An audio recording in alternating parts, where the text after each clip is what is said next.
That day we had to get on a bus and go stay with rich white people for 2 weeks. We signed up to do this at Puerto Rican Family Services, even though we are not Puerto Rican, we are Dominican.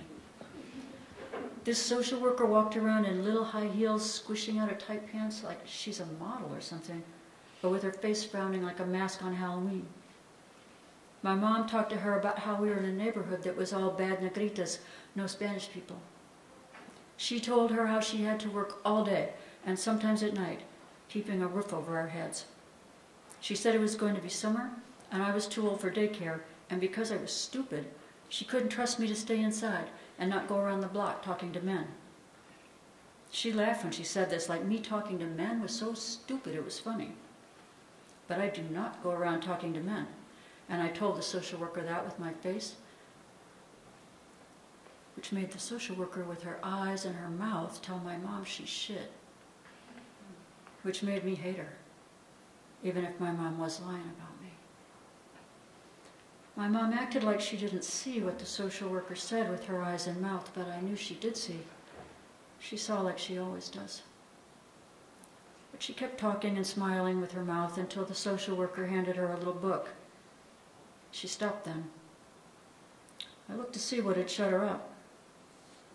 It was pictures of white people on some grass hugging dark children.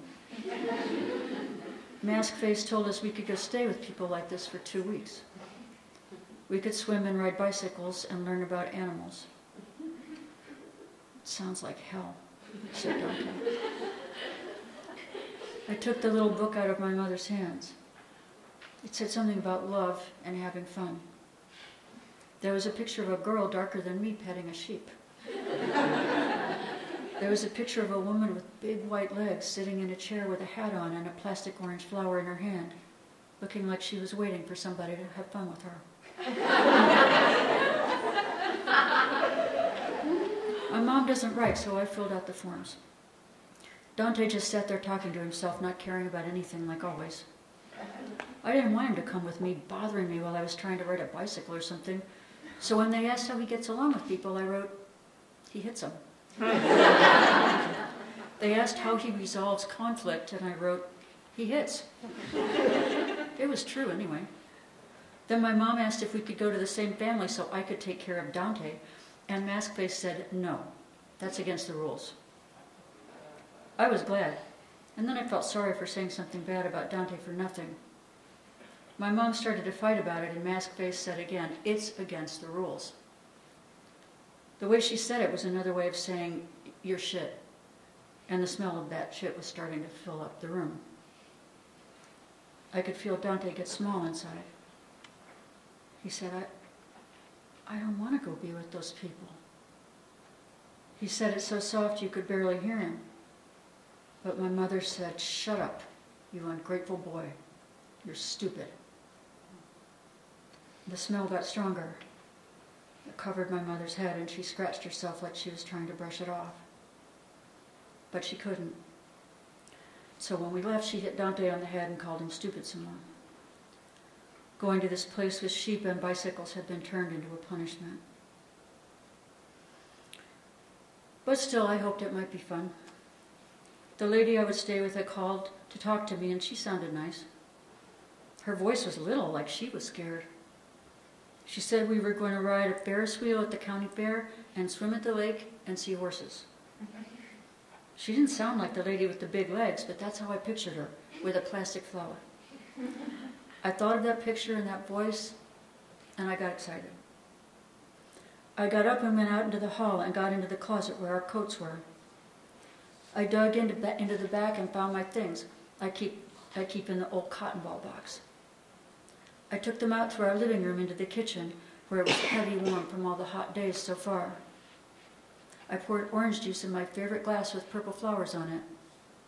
I took the juice in my box to the open window and leaned out on the ledge. It was so early there was nobody on the street, except a ragged-looking man creeping against the building down below us, holding onto it with one hand, like for balance. He was holding the wall where somebody had written cookies in big red paint. That was because this boy called Cookies used to stand there a lot. He was called that because he ate big cookies all the time. He was nice.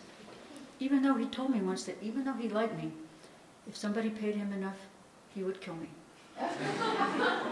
He said it like he was making friends with me. We stood there talking for a while, and then he broke off a piece of soft cookie he was eating and gave it to Dante. A little while later, a cop killed him for nothing, and his name got put on the wall.